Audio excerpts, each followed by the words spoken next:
Okay, so here we have a problem.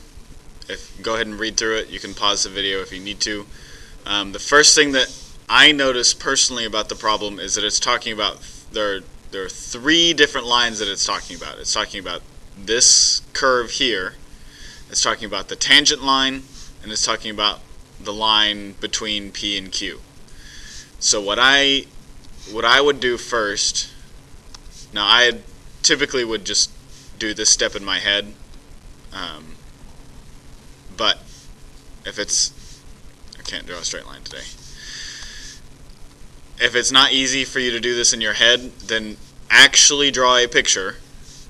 Draw your points P and Q, because it says you need the points P and Q right here. It tells you that you need a line through P and Q. So if I draw 1, 0 and E1 right here, so then a line through PQ here. Now I'm going to draw y equals ln x. I personally know that it's going to be a log function, so it's going to look like that. Just like all exponential functions look like this or like this, all log functions look like this or like this.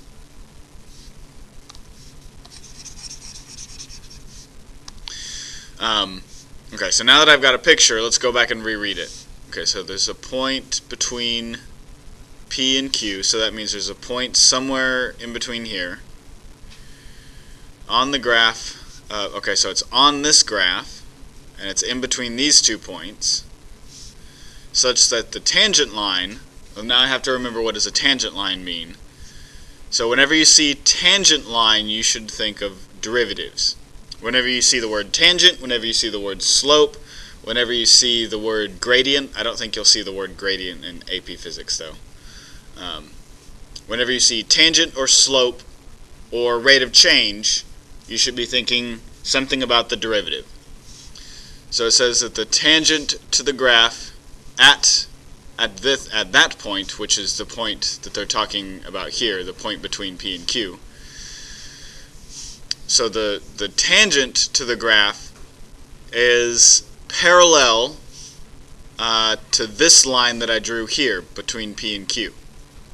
So that means, well, we have to think about what parallel means, and that means that the lines will never intersect.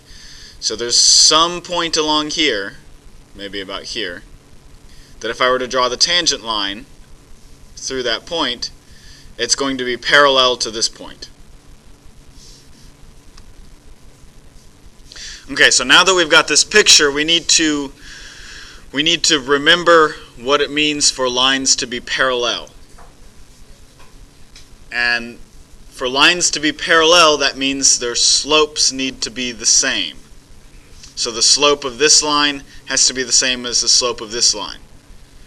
So now our objective is to get the slopes of each of the lines.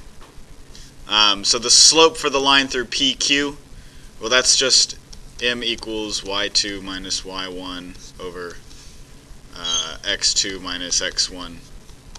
So that's 1 minus 0 over e minus 1. So this is the slope of this line, which is probably why they have this answer choice here, because that's not the x-coordinate of the tangent point. So they put this answer choice here to confuse you, because it's not the answer and I shouldn't box it. So this is the slope that this line should have. So now what we need to do is we need to try and figure out how to find the slope of tangent lines.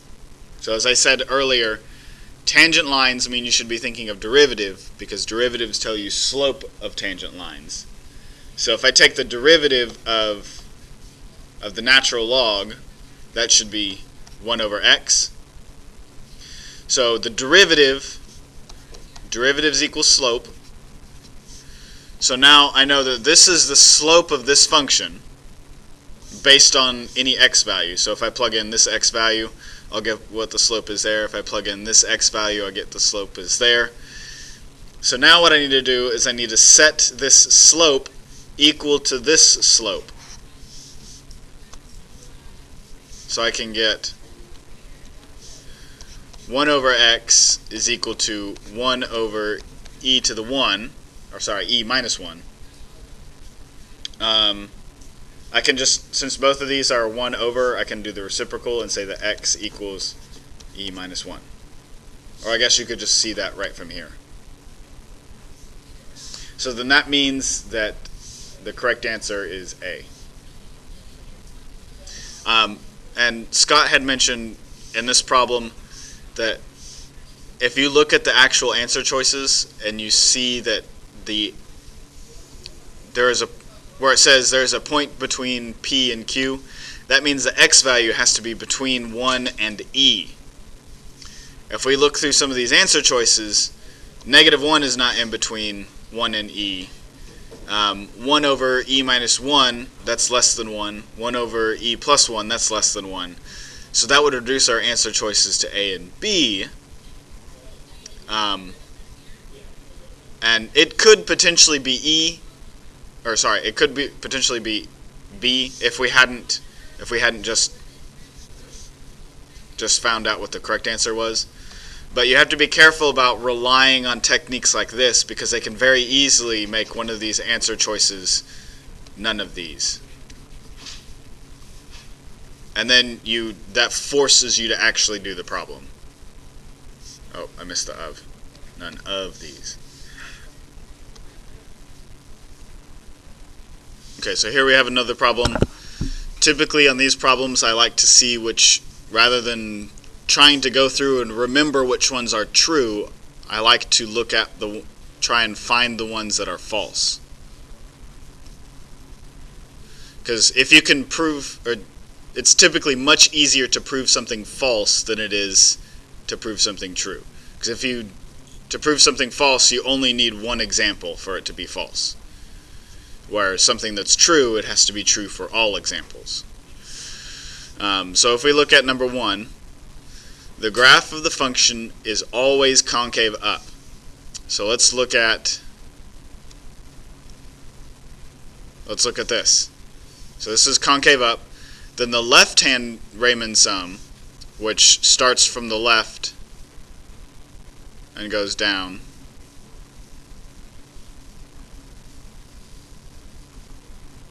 let's just cut the function off here because this is still concave up.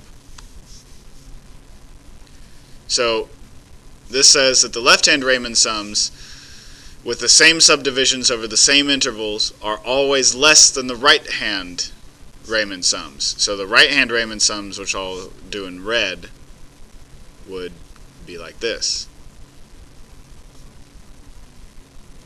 So in this one case, 1 is true. But if we look at this case where we have or it's still a concave up function, the left-hand Riemann sums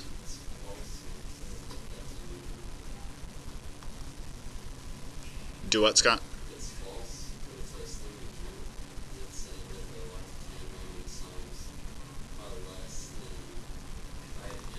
Oh, does it say less than?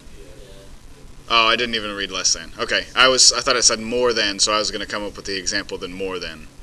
But yes, it says yes. So in both cases, I can show that it's not always one or the other. It's depending on the orientation of your graph, it's going to be a particular one. So we just proved number 1 false. Number 2, if the function f is continuous over the interval a and b, the integral and the integral equals 0, then f must have at least one 0 between a and b. I personally, when I saw this one, I don't want to think about it right now. Because I knew number 1 was easy to prove false. Number 3, so I'm going to skip number 2 because I think it's harder to prove false, and I think I might have remembered that it's true. So I want to look at 3. It says if the first derivative is greater than 0, so that means your function is increasing, for all x in an interval, then the function is concave up on that interval. Well, is this function increasing? Is it also concave down? I just proved 3 false. That one was easy. So I can cross off A, C, and D. So now we just have to say, well, is 2 true or is it false? So we need to look at this. If the integral is equal to 0, then that means at some point in time we would have to have gotten a negative area in between A and B. So if we ended up getting a negative area, that would allow us to cancel out a positive area. So in this case, it would have to go through 0. Or if we had it starting negative, then we couldn't have it just stay negative because that's going to give us a negative value for our integral. So it would have to come back up to get something to cancel out. So it passed through 0. The only other option to get an integral of 0 is if our function is the line y equals 0. So that way we have 0 height from A to B. So there would be right. So if we have a height of 0, then the integral is going to be 0 as well. We could draw something that's not continuous on this interval and get it equal to 0, but since it says continuous, then those are really my only 3 options. And you might say, well, it's not passing through 0, but it's always 0, so we consider that passing through 0 at least once. So then B is the correct answer.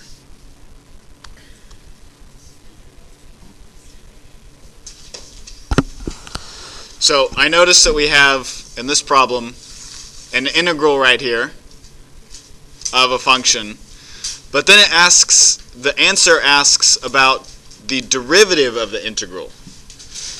So if I have a derivative of an integral with a variable in one of the,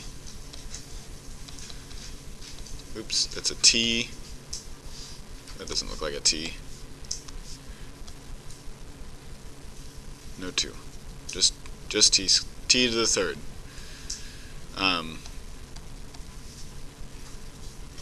So if I have a derivative of an integral, then that's the second fundamental theorem of calculus that says all I have to do is put that function in for the variable in my integral. So I can put 2x in for the t, but if this is not if it's not just an x or a y or something, I need to make sure and multiply by the derivative of this afterwards because it ends up being a chain rule.